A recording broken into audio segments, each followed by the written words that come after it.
இப்போ விஷயத்துக்கு வருவோமா? திருச்சி கிழக்கு தொகுதி. இன்னைக்கு நான் என்ன முடிவு சொல்கிறேன் இதுதானே. நான் திருச்சி கிழக்கில் நிற்கணும்னா நான் முதல்ல அரசியலுக்கு வரணும். நான் அரசியலுக்கு வரேனா இல்லையான்றதை சொல்கிறேன். அரசியல் எப்படி என் வாழ்க்கையில் வந்ததுன்னு சொல்கிறேன்.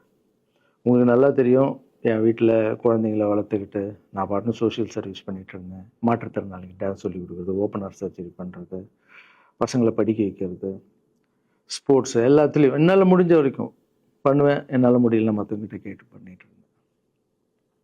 இந்த டைமில் தான் ஜல்லிக்கட்டுன்னு வருது. ஒரு சில விஷயம்லாம் ஃபாஸ்ட்டாக சொல்லிடுறேன், உங்களுக்கு தெரிஞ்ச விஷயந்தான். ஜல்லிக்கட்டுன்னு வருது, அதில் நான் போகிறேன், சாப்பாடு போகிறதுக்காக குழந்தைங்களுக்கு போகிறேன்.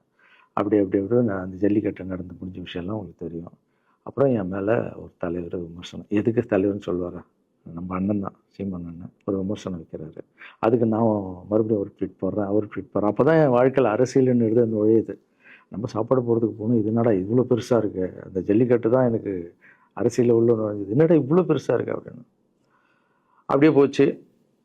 அதே தலைவர் தான், அதே சீமான் அண்ணன் தான் ரஜினி சார் அரசியலுக்கு வர்ற மாதிரி பேச்சு அடிபட்ட உடனே அவங்க சைட்லேருந்து பேசுகிறாங்க, தலைவரை பற்றி பேசுகிறாங்க. தலைவர் எனக்கு வந்து ஒரு குரு, என்னை வாழ வச்ச தெய்வம், ஒரு அப்பா மாதிரி, ஒரு அண்ணன், அப்பா எல்லாமே சொல்லலாம்.